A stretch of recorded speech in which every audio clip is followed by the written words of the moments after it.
2023 was the warmest year on record, and 2024 will probably smash that record again. But in cities, the heat is not equally distributed. Here's a map of my hometown of Durham, North Carolina. The red areas can be as much as 10 degrees hotter than the blue areas. And just looking at satellite images of those two spots reveals obvious differences. Pavement and parking lots versus leafy green canopies. But the obvious solution, plant more trees, is not as easy as you'd think, especially in cities.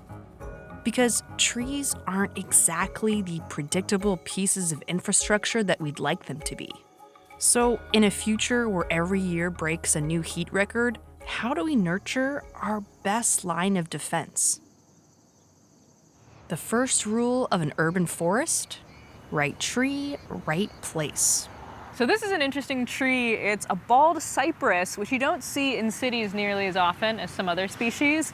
But one of the reasons it's planted here is because it can tolerate really wet conditions super well. And we're right by a stream, which makes perfect sense. So you plant a species like this in the right place, and it does super well. If you planted a tree that needs to be really dry here, not nearly as good, and it probably wouldn't be nearly as healthy as this one.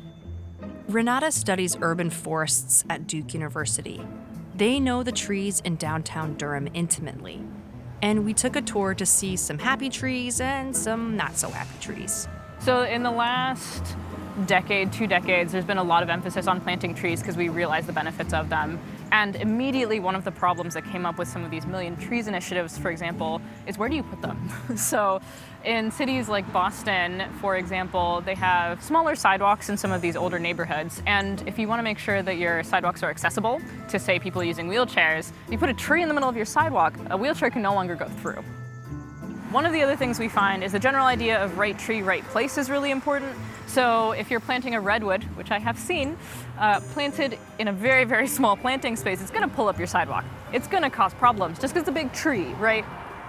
Also, tree lovers are quick to point out the benefits of native trees. They're adapted to the region's climate, and many species provide food for native wildlife. But natives aren't always the best fit for urban environments. Trees die younger in cities. They're surrounded by concrete, and there's not much room for their roots to grow. And the species that tend to handle urban conditions really well are not always the native species. So things like ginkgos. Cool tree, a lot of cities have some of those ginkgos. They're not native to anywhere in the United States. Take this lacebark elm, which is a non-native tree in North Carolina. It can handle the compacted and low-quality soil here, and it doesn't require much maintenance. Notice here we've got construction on one side. This is all brick and paved over, right? It's a very stressful place for a tree. So you need trees that can handle these kinds of conditions. The second rule of urban forests: you need the community. Cities like Durham are leafier than most. We have a 52% canopy coverage. Other cities, it's more like 20%. But crucially, more than 90% of that canopy is owned by residents. So it's up to regular citizens to maintain the trees. And the places that the city can plant trees are limited.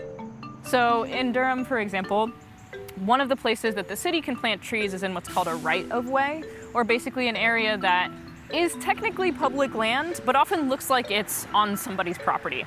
And if you're a homeowner minding your business and suddenly a tree pops up in what you think is your property, that can be kind of surprising. And if you're excited about that, maybe the city talked to you ahead of time, then great, right? Then you can water the tree, work with the city to take care of the tree, and it might do great. But if you're not expecting it, and you may not be excited about it because you had other plans for that space, then you can have tensions, and that tree might not survive as well. Getting community buy-in means building relationships with groups that have been marginalized.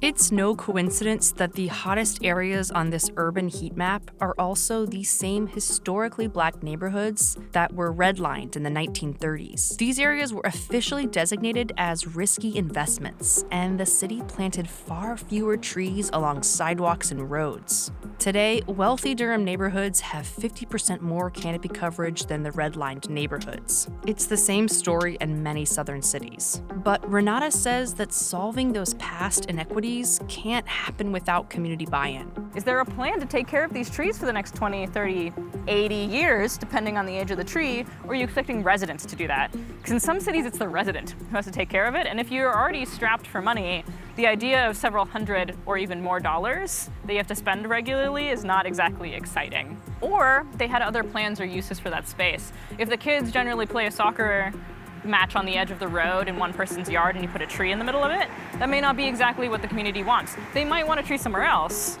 but right there may not be exactly what makes sense. Because even if you do plant trees, I'm not sure they're going to do super well if people aren't excited about them. And that leads us to the third rule of urban trees. They require care. Water is really important for the first 2 to 5 years, or really the first 5 years of a tree's life post-planting. And it's great if you can come by with a water truck, but it can be more reliable to have something like a gator bag or a, what is this called? I think I might call it a tree diaper, to be honest, which is kind of funny.